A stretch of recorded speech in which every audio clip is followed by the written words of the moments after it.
Vas-y, fais-nous la chorégraphie là. T'es prêt? Allez, vas-y. Qui danse comme ça? Tu danses comme moi, tu vois, tu tiens de moi. Ouais. C'est bien. Salut les coccypotes, bienvenue dans cette nouvelle vidéo. Petite intro avec Aaron, hein, parce que comme vous le savez, je l'ai récupéré pour un mois qu'on va passer, voilà, dans les Ardennes. Je vous l'annonce maintenant parce que je pense pas vous l'avoir déjà dit. Es-tu content d'être avec maman? Oui, très content visiblement. Et puis voilà, je vous laisse avec la vidéo parce que vous verrez bien assez tôt de quoi il en retourne. Comme d'habitude, on n'oublie pas le pouce bleu, le commentaire qui fait super plaisir, ouais. Et à me rejoindre sur Instagram, Annabella Coccinelle, si ce n'est pas encore fait. Salut les petits amis, bonne vidéo. Regardez ce que j'ai acheté à Aaron, et qui c'est qui va se régaler? Aaron il adore la pastèque et donc chaque été je lui en achète et puis il a fini lui tout seul parce que moi je déteste ça. Donc en combien de temps tu penses avoir fini cette pastèque? 2 jours. 2 jours tu penses? Aujourd'hui demain peut-être. Donc on vous retiendra au courant, hein. Et puis voilà, on va essayer de faire des petites activités. On pensait aller au cinéma, voir vice versa. Parce que là on remonte tout doucement, on est en Haute-Normandie, mais bon, tout ce qu'on est en train de visiter, c'est ce qu'Idriss a déjà visité, il a déjà fait des vidéos sur tout, donc je me dis je sais pas, je me dis ce serait déjà du déjà vu. Même si je sais que toutes les personnes qui me suivent ne suivent pas Idriss bien entendu. Mais voilà, j'avais envie de filmer du nouveau contenu, donc direction les Ardennes.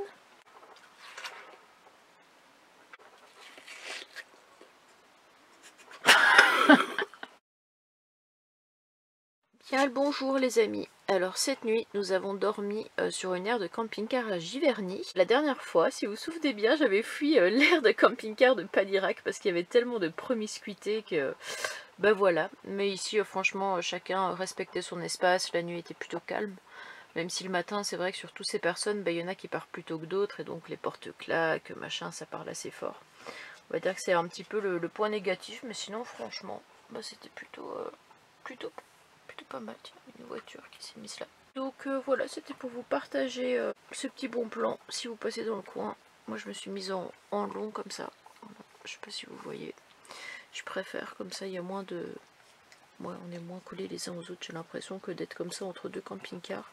On entend un petit peu moins les bruits. Chaque matin c'est la petite séance papouille, comme vous le voyez, avec Monsieur Koda. Hein, bah oui, oh là là, regardez-moi ça. Un malinois si méchant. Il est à 2 doigts de me mordre, regardez. Oh, je fais attention parce que j'ai peur qu'il me mord les doigts, qu'il me mange les doigts. Oh là là, avec sa grosse langue là. Oh là là. On a vu le fond de son slip. Regardez juste quand même sa position. Le gars est assis quoi. Le gars est assis littéralement. C'est fou. Il me fait ma petite toilette. Beaux yeux. Pendant ce temps-là, nous avons Aaron qui dort encore. En ce moment, il se réveille assez tard. Je suis obligée de le réveiller, mais bon, après, il se couche tard aussi. Comme je vous l'avais dit, j'ai malheureusement cassé, enfin, c'est même pas moi qui l'ai cassé, en fait, ça s'est cassé tout seul avec le temps. Ça a arrêté de coller. Et je l'ai toujours là, attendez. Hop, je me mets devant, c'est tout un schmilblick. Hop, j'ai mon petit truc comme ça en fait, et malheureusement ça ne collait plus sur cette surface là. Donc je vous avais expliqué que pour faire tenir mon téléphone j'avais mis ce truc là qui était fort pratique, et que hop je pensais le téléphone et que comme ça je pouvais avoir mon GPS. Mais je vous avoue que ça marche un temps parce que le fait que ce soit penché comme ça en arrière ça me dérange un petit peu. Donc voilà, j'ai racheté un nouveau petit truc comme ça chez Action, 5 €, franchement ça vaut le coup, surtout que je l'ai gardé quand même 7-8 mois. J'ai passé un petit coup dessus, comme ça adhère encore mieux. C'est vrai que l'avantage dans Gérard, c'est que je mettais le téléphone dans le porte-gobelet et c'était pile poil à la taille, et pareil dans Jean-Jacques, mais ici malheureusement ça ne passe pas, donc il faut bien trouver une solution. Et comme je suis une grande adepte du GPS, hein, forcément, puisque je vais dans des endroits que je ne connais pas, et bien j'ai envie de dire que c'est fort pratique. Il y en a qui vont le mettre aussi au niveau, vous savez, du tableau de bord, mais j'aime bien savoir quand même à combien je roule, au niveau des tours aussi, si j'ai assez de carburant, surtout quand je fais des grandes distances, ce serait con de tomber en panne. Et voilà, alors attendez, ça m'a pas l'air bien compliqué, mais à la fois je serais capable de pas savoir comment l'emboîter. Heureusement j'ai gardé l'ancien. Alors il suffit de rentrer la boule là-dedans. Alors attendez, je suis en train de tout casser, là je suis franchement pas douée. Ne suivez absolument pas mes tutos. Même les trucs les plus compliqués, je suis en galère. Ça devrait pas du tout aller. Bon alors attendez, je reviens. J'ai appelé Aaron à la rescousse parce que franchement, moi je comprends pas. J'ai pas l'impression d'avoir autant galéré pour faire celui-là, quoi. Mais bon, je sais pas, on dirait que ça a été mal conçu, mal fait. Sauf si tu y arrives, Aaron. Tu seras le sauveur du jour, tu nous permettras d'aller là où on veut. Surtout qu'en fait, il n'y a même pas d'explication là-dessus. C'est que ça doit être tellement con qu'il n'y a pas besoin d'explication. Parce que les seules étapes qu'ils nous mettent... alors attendez. La seule étape qu'ils nous mettent, c'est nettoyer votre bord. Et là, c'est déjà construit. Ah, bon. On a été obligé de démonter l'ancien pour comprendre comment faire avec celui-ci. En gros, fallait enlever ça. Fallait enlever ça. Qui était là. Mettre la... Mais non. Comme ça. Mais oui, mais comment tu le remets l'autre? Ah oui, non. Non, il faut que tu le mettes... mettre ça comme ça. Oh là là, je vous dis pas le bazar. Comme ça. L'équipe de bras cassés, quoi. Mettre un bout dans l'autre, on n'y arrive même pas. Là, Ah, bon ben voilà. Merci, Aaron. de rien. Mission accomplie. Alors ça y est, nous voilà partis. J'avais filmé une petite scène malheureusement avant de partir. Je viens de m'apercevoir que je l'avais supprimée parce qu'en testant le micro, vous savez, souvent je fais 1-2, 1-2 et en fait je me suis dit je vais supprimer cette petite scène pour éviter de la voir après au moment du montage et en fait j'ai supprimé ce que je venais de filmer sur 2-3 minutes. Bref, je vais essayer de vous redire un petit peu ce que j'ai dit. Donc on a dormi pas très loin de Lyons-la-Forêt. Là on est en route, donc on a 30 minutes pour arriver jusqu'au village, quoi. Donc on a décidé de rester sur le spot, hein. Ça sert à rien de faire de la route pour rien. 30 minutes à pied, c'est bien, ça use les souliers. Mais je vous expliquais aussi que là, Koda, il aboie à chaque fois que je m'en vais. Et que ça, c'est quelque chose de très récent parce qu'avant, il ne faisait pas. C'est vrai que je le prends aussi de plus en plus avec moi et que donc, il a beaucoup moins ces petits moments où des fois, pendant 4-5 heures, il était tout seul. Et voilà, et je pouvais partir même faire mes courses. Ça se passait très très bien. Il me regardait partir et puis après, il faisait sa vie, quoi. Il surveillait un petit peu les gens, tout ça, à partir du siège. Et ça, c'est quelque chose que maintenant, ça devient très compliqué même pour faire les courses. Donc ce matin je me suis dit ce que je vais faire, c'est je vais faire une grande balade en forêt avec lui. Je pensais faire une balade à la base, je me suis dit 1 heure c'est déjà pas mal. Finalement je suis partie pendant 1h30. J'ai essayé de bien le dépenser. On a pas mal marché tout ça. Comme ça je me dis je vais le laisser au camping-car. On part directement après, dès que je reviens avec Aaron à Lyons-la-Forêt. Oh, attends, parce que je suis essoufflée là. Et voilà, et on enchaîne et comme ça Koda sera sage et puis il va pas aboyer, enfin il aura pas de raison en tout cas de le faire parce qu'il sera fatigué, il va juste se reposer.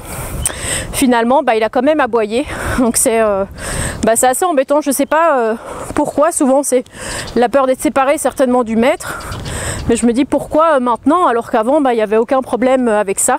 Et comment régler ça? Il y a beaucoup de vent, donc j'espère que vous m'entendez quand même parce que malgré le micro, des fois qu'il y a vraiment trop de vent, ça sature et on m'entend pas. Faudra sûrement recommencer une 3e fois ce que je suis en train de raconter. Mais voilà, je voulais vous dire qu'on part à Lyons-la-Forêt, qui est l'un des plus beaux villages de France et qu'on continue notre tournée. Il y a une voiture? On va éviter de se faire écraser. Une voiture. Bref, comme je vous disais, on continue la tournée des plus beaux villages de France. Ici, on est en Haute-Normandie, donc à côté de Rouen. Et je trouve que cette ville me faisait un petit peu penser en photo à Bar, qu'est-ce qu'on avait dit, Beuvron-en-Auge, avec pas mal de maisons à colombage. J'aime beaucoup ce style de maison. Donc voilà, je vais vous filmer ça tout simplement. Et puis il faut aussi que je fasse une petite liste de tous les plus beaux villages de France et qu'au fur et à mesure, je les barre. Jusqu'à, comme je l'avais déjà dit dans une vidéo, mon défi c'est de visiter tous les plus beaux villages de France. S'il y a bien une chose que j'adore à cette période de l'année, c'est tous ces champs de blé. Je sais pas pourquoi, si c'est la couleur qui me fait penser à Nani. Mais ouais, je sais pas, je trouve que c'est une couleur assez apaisante comme ça avec le son. Je sais pas si vous entendez. Bon, il y a un petit peu de vent. Ouais, j'aime bien. Et puis souvent, pourquoi? Bonne question. À côté du blé, on a toujours des petits, je vais dire des coxipotes. On a toujours des coquelicots comme ça. Je sais pas pourquoi. En tout cas, une chose est sûre, c'est qu'on a bien dormi sur notre petit spot en forêt. Bah ouais. Première fois que tu dors aussi longtemps. Je me suis réveillée à 12h08 quoi. Le truc, ça ne m'est jamais arrivé depuis que j'ai Koda. Et là-bas, il dormait encore. Donc ma foi, on n'était pas trop mal et je pense qu'on va repasser une 2e nuit ici. Qu'est-ce que t'en penses? Ouais. Allez, on vous montrera le spot tout à l'heure, comme j'ai supprimé les images. Ça m'énerve, ça m'énerve. Ça y est, on a quitté notre petit champ de blé. Nous avons retrouvé un petit peu la civilisation. Puis je pense que dans 500 mètres, il disait, on est arrivé dans le centre du village. Regardez là-bas, on peut voir les premières maisons à colombage sur les hauteurs. Bon, désolé pour le stabilisateur foireux. Je sais pas trop où se trouve le centre du village, mais bon, c'est pas très grand, donc je pense qu'on va savoir trouver. Ah, je vois des gens là-bas. On dirait qu'il y a une route principale. On va quand même aller voir par là-bas parce que j'ai l'impression qu'il y a des maisons assez anciennes. Ouais, Celles-ci, elles sont bien dans leur jus, en tout cas, avec la petite mousse comme ça sur les tuiles. Ça se voit que les toits en mousse comme ça, c'est de l'époque. Hein. C'est de l'époque, les toits en mousse comme ça. Ouais. Nous avons aujourd'hui Aaron, notre petit reporter, qui va faire une petite vidéo commentateur de Lyons-la-Forêt. Voilà, ici nous avons des fleurs sur les parois, des murs en colombage. Les murs à colombage. Les murs à pans de bois. Vraiment, c'est très joli, j'aime bien. Aaron, vas-y, redis ce que tu viens de dire. Non. Si. Pourquoi? Aaron, il a dit, regarde, il y a un 4x4. Juste là. Tu sais que c'est les Belges qui disent 4x4. Et que les gens, en général, se moquent de moi parce que je dis 4x4 au lieu de dire 4x4. Donc c'est bien, t'es un vrai Belge, Aaron, félicitations. Là, ici, ça a l'air beau. Il y a des maisons là-bas, il y a des feuilles sur les parois des murs. Des feuilles sur les parois des murs, oui, très juste. Je trouve ce village très beau parce que j'aime bien les villages colombages. Et je sais pas, il y a des fleurs partout, des feuilles. Voilà. Un petit centre très sympathique. Voilà. Oui, je pense que nous sommes arrivés dans le centre d'ailleurs. Donc là, on va faire... Oh, regardez les halles, comment c'est joli. Ouais. Oh, ouais. Sympa cette petite place, et donc. C'est vrai qu'il y a un côté qui fait quand même penser un peu à Beuvron-en-Auge, tu vois, avec la halle comme ça en plein milieu. Et puis les maisons tout autour. Ah oui, c'est Beuvron-en-Auge. Ouais, Beuvron-en-Auge. Ouais. Bon, juste qu'il n'y avait pas les maisons en briques rouges comme ça. Après, c'était plus vers Caen, donc Caen, c'est pas trop le nord, quoi. J'espère en tout cas que le son ne sera pas trop dégueu, parce que là, je viens de réécouter et je viens d'entendre des bruits pas très agréables à entendre. Je sais pas trop ce qu'il a, le micro, parce que pourtant, il n'y a rien qui frotte dessus. Donc j'espère que malgré tout, ce sera assez qualitatif, quoi, que ce soit pas insupportable à écouter. Regardez là-bas, même le Crédit Agricole, il est stylé.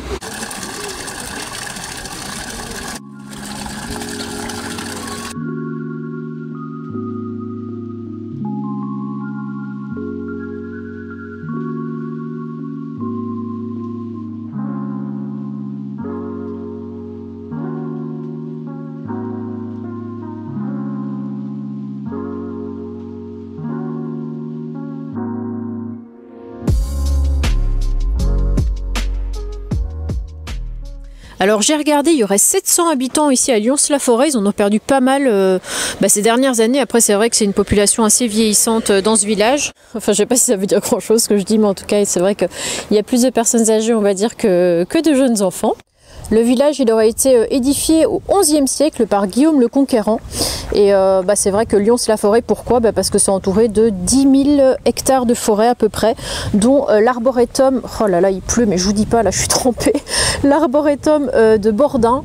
Il y aurait plein d'espèces d'arbres différentes dans cette forêt.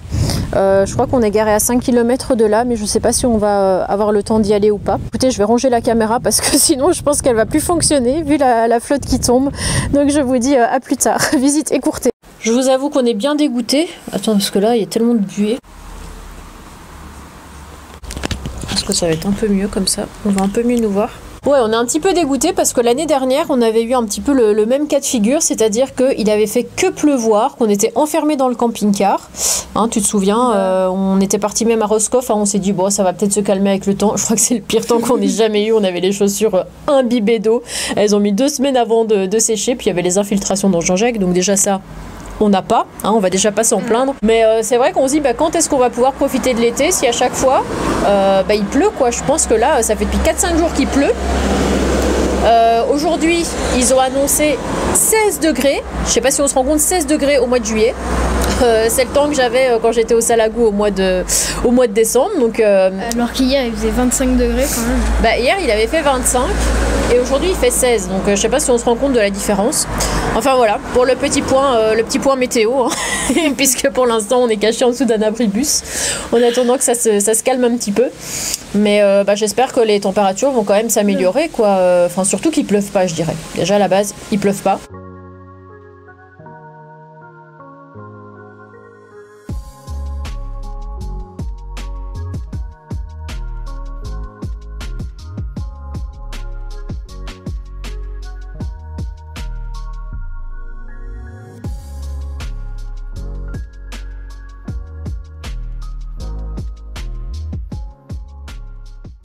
N'empêche qu'ici, je me croirais vraiment en Alsace, avec toutes ces maisons à colombage, avec des couleurs un petit peu différentes parfois. Regardez, ici on a du bleu. Et du bleu avec des briques. C'est vrai que c'est pas souvent que j'ai déjà vu une maison comme ça. Et c'est vrai qu'au départ, je pensais que ce serait plus ciblé dans le petit centre, hein, vous savez, où que j'ai filmé au début avec les halles, avec la fontaine, tout ça. Et en fait, ça continue dans tout le village, quoi. Le village est quand même assez grand. J'espère en tout cas que le petit partage vous plaît. Hein. C'est vrai que parfois je prends la caméra, je filme et c'est pas ouf. C'est un peu le risque hein, quand on ne connaît pas forcément les villages et qu'on se fie à une photo ou deux. Mais parfois, comme ici, regardez toutes ces fleurs. C'est vraiment un village super fleuri. Vous me direz d'ailleurs si vous êtes déjà venu ici à Lyons-la-Forêt ou dans un des petits villages comme ça tout autour de Rouen. En Haute-Normandie, voilà, tout simplement, vous me direz. Ce qui est quand même assez étonnant, c'est que l'église ne se trouve pas au niveau de la place principale. Là, on est en train de suivre le panneau depuis tout à l'heure, elle est vraiment excentrée. Oh waouh, regardez ce petit coin ici. Ils ont mis des grosses vasques de fleurs. Et puis on a l'eau qui s'écoule ici, c'est la lueur, ça s'appelle. Ça donnerait presque envie de se baigner. Mais vraiment presque. Hein. Comme hier au puits de la Sainte-Catherine. Comme hier au puits de Sainte-Catherine, ouais, l'eau elle était extrêmement froide. Ou juste tu mettais ta main elle piquait tellement qu'elle était froide. Oh. Ouais, puis Koda il s'est baigné. Ouais. Lui rien ne lui fait peur, aucun problème pour lui. Et nous arrivons au niveau du chemin du lavoir. Et regardez, qu'est-ce qui se trouve juste devant nous? Un lavoir, hein. C'est logique.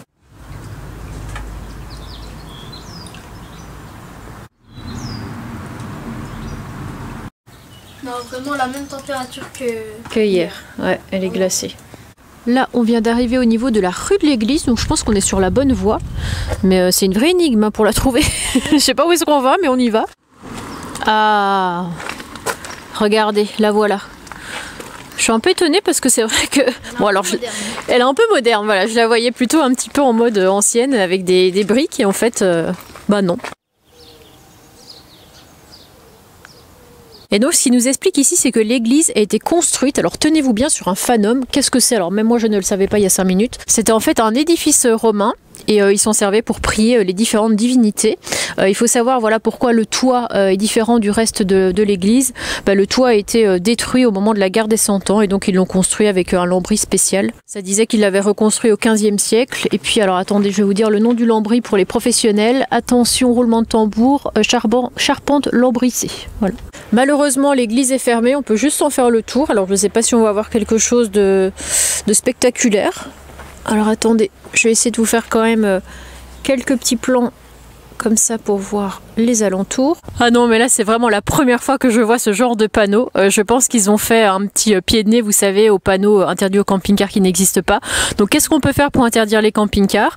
Interdire le stationnement aux véhicules transportant du gaz et des eaux usées.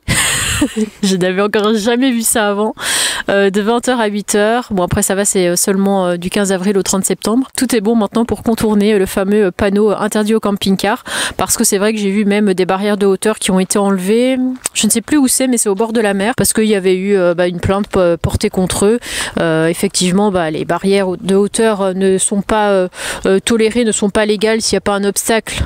Enfin, vous avez compris, de la taille de la barrière de hauteur un petit peu plus loin. Forcément, c'est pour interdire les camping-cars. Donc voilà, il y a des gens de plus en plus qui décident de porter plainte. Il y a des associations, etc. Et puis, ça finit par porter ses fruits parce qu'ils sont obligés d'enlever les barrières. Mais bon, à la place, qu'est-ce qu'ils vont mettre?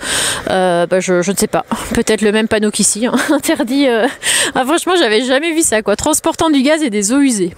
Alors là, très bonne définition du camping-car. Vas-y, fais-nous la chorégraphie là. T'es prêt? Allez, vas-y. Qui danse comme ça? Tu danses comme moi, tu vois, tu tiens de moi. Ouais. C'est bien. Bon, nous voilà de retour sur le lavoir, trempés comme des soupes. Ouais, alors avant, ça s'arrête pas. Il faut savoir qu'avant je disais trempé comme une souche. Et en fait les gens m'ont dit on dit pas souche, on dit soupe. Tu dis quoi toi, Aaron? Souche. Souche? Bah ouais, je sais pas. Moi en Belgique on a toujours dit ça dans ma famille, donc en fait c'est resté. Bon, ça va pas être une vidéo sur la météo hein, bien entendu. Je vais ranger ma caméra et puis on va essayer d'attendre une petite accalmie pour pouvoir repartir hein, parce que comme vous le savez on a 30 minutes jusqu'au camping-car et on est à l'autre bout du village. Donc comment vous dire qu'on a au moins 1 heure de marche. Qu'as-tu pensé mon cher Aaron de ce village? Comme je l'ai dit au début, hein, très beau.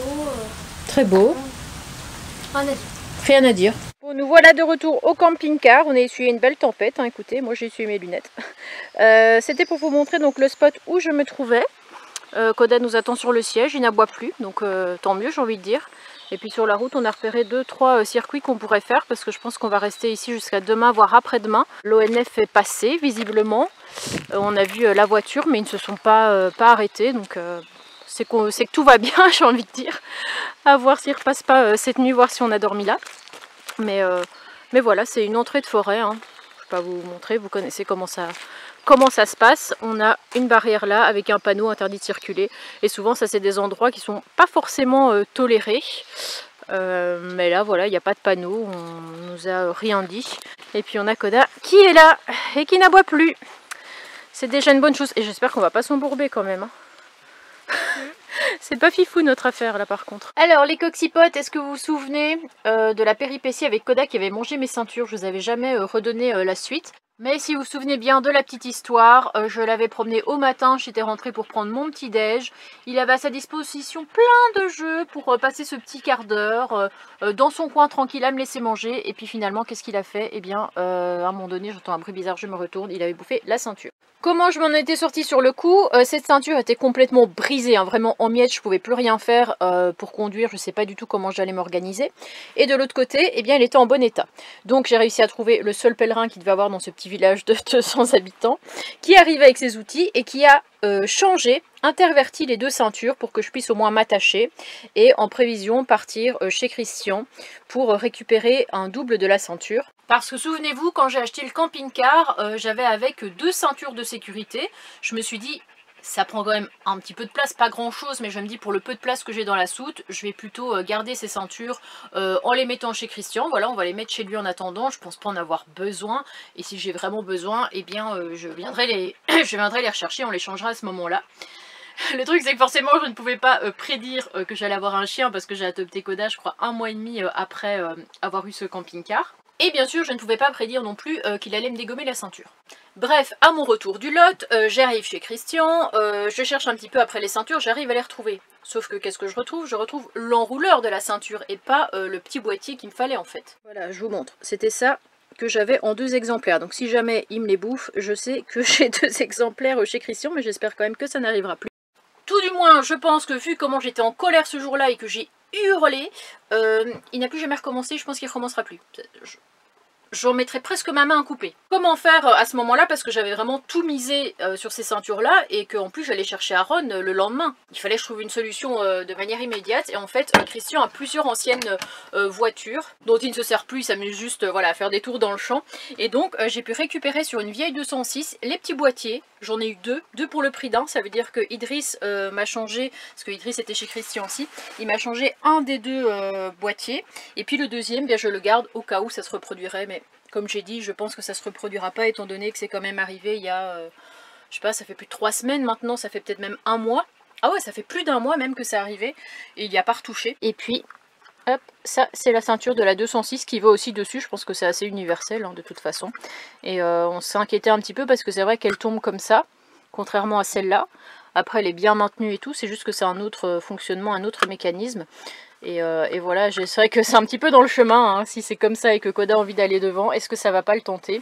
Bah écoutez, comme je vous dis, pour l'instant non. En tout cas, voilà, je voulais vous tenir au courant que c'est enfin réparé. On a aussi fait quelques bricoles ici au niveau de mon marchepied, parce que c'est vrai que quand je marchais, j'avais l'impression que j'allais passer à travers à tout moment.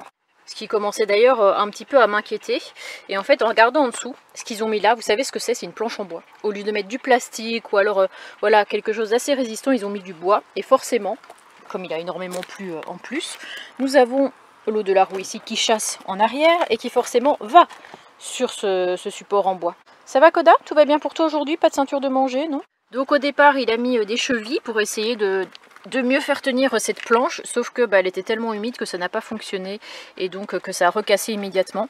Et ensuite il a mis des chevilles plus des vis et ça a tenu un petit peu mieux, mais là à force de marcher dessus, forcément ça a fini par lâcher aussi. C'est pour ça que ce que je dis à Ron, c'est de bien marcher, hop, bien marcher ici pour marcher ici le moins possible, n'est-ce pas Koda, hein? Pas du tout ce que tu es en train de faire. Bon, vous l'aurez compris, nous sommes arrivés dans les Ardennes. Je vous fais un petit plan quand même. hop, sur là où on se trouve. Je trouve ça vraiment magnifique. Vous en verrez un petit peu plus dans les prochaines vidéos. Et ici, j'avais aussi mon feu de gabarit qui s'était barré. Ça fait un petit moment maintenant, je crois que ça fait 2-3 mois. Je m'en étais pas aperçue au début. Et on me l'a fait signaler, et au départ l'ampoule fonctionnait quand même, sauf qu'un jour, alors je ne sais pas ce qui s'est passé, c'est après avoir touché à mon marchepied ici, dès que je suis repartie de chez Christian, je me suis aperçue que j'avais tous mes feux de ce côté là qui ne fonctionnaient pas, tous mes feux. Alors j'avais celui-là, j'avais celui-là arrière, celui de plaque arrière, donc très dangereux, j'avais le feu de gabarit ici, les clignotants ça marchait, mais j'avais ce feu, je crois là, qui ne fonctionnait pas, ainsi que le feu de gabarit au niveau de la capucine. Je me suis dit comment est-ce que je vais faire quoi. Et j'ai essayé de ne pas rouler de nuit déjà pour commencer. Et heureusement mon feu arrière quand je freinais fonctionnait. Mon feu de recul aussi d'ailleurs. En allant au lac de Béron, j'ai Alicia et Laurent qui m'ont aidé. C'est des amis maintenant, c'est même plus des coxypodes parce que ça fait plusieurs fois qu'on se voit. Et en fait c'était un fusible qui était mort, donc on a réussi à tout remettre en route, à part ce feu là qui disjoncte un petit peu. Et celui de l'autre côté aussi. Celui-ci aussi, regardez. Voilà, celui-là, il ne fonctionne plus non plus. Donc on ne sait pas si ça, ce serait plus l'ampoule qui serait morte, ce sera à vérifier. Et de l'autre côté, j'ai commandé le cache sur internet que je recevrai d'ici peu, puis ça permettra de le changer. Donc je vous retiendrai au courant de tout ça, mais je voulais vous parler un petit peu de, voilà, des problèmes que j'avais eu sur le camping-car et qui se résout petit à petit. Bon j'espère que cette vidéo vous aura plu, je vous retrouve très vite pour la suite de nos aventures. Je ne sais plus ce que j'ai filmé, mais... Ah si, j'ai filmé par Fondval. Ouais, je crois que c'est la prochaine vidéo que j'ai dû filmer. Un petit village vraiment magnifique, j'ai trouvé avec plein de, de briques rouges un petit peu partout, hein, tout ce que j'aime. Ça fait vraiment très ancien, un ancien village avec plein de fermes au fin fond de la campagne. Donc je vous fais de gros bisous et puis à très vite pour une prochaine vidéo. Salut les coxypotes, portez-vous bien.